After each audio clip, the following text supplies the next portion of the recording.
Hello, my name is Ariana Murray. I wanted to discuss the Harvard Business Review's article, "Does Diversity Training Work the Way It Is Supposed to?" This article was written to bring into question the importance of diversity training in the workplace, as well as whether it is even effective. I think the key to answering the question of whether or not diversity training does what it's supposed to is understanding why it's needed. Many people who are a part of marginalized minority groups tend to face different negative obstacles in the workplace, more so than their counterparts.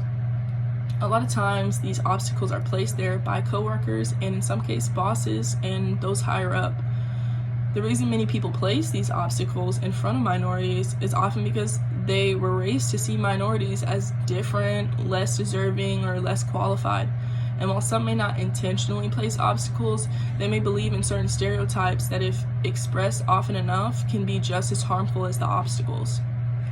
So the question is, can years of negative beliefs towards an entire group or several groups of people be changed or suppressed through diversity training? My current answer would have to be no.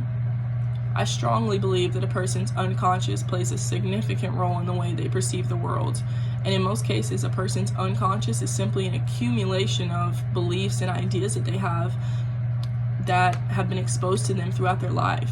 Therefore, if someone is actively racist, prejudiced, or subscribes to stereotypes, then those beliefs are deeply embedded in their subconscious.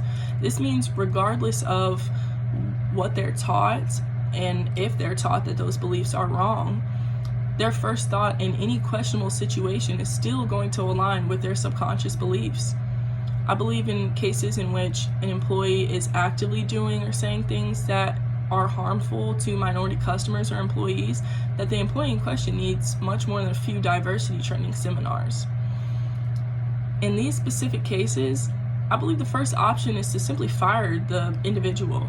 However, obviously in every situation, that may not work. Sometimes it may be difficult, or that person, regardless of their beliefs, may still be a necessary member of that work environment.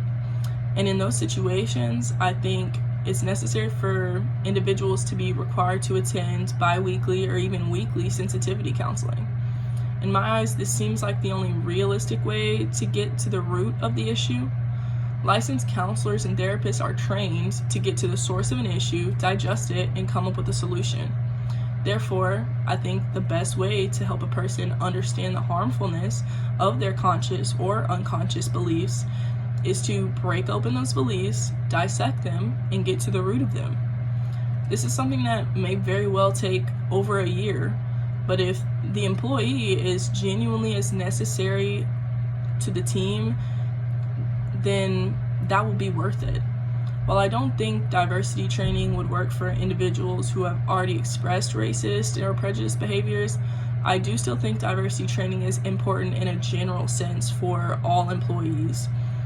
As years go by, times change, and certain words, actions, or behaviors are deemed less appropriate or become inappropriate altogether. With this, sometimes people just aren't aware of these changes. Because of this, I think diversity training should still happen, possibly yearly, for all employees, just to keep everyone up to date on appropriate workplace behavior. This will ensure that all employees fully know and understand the most appropriate ways to interact with all customers and coworkers.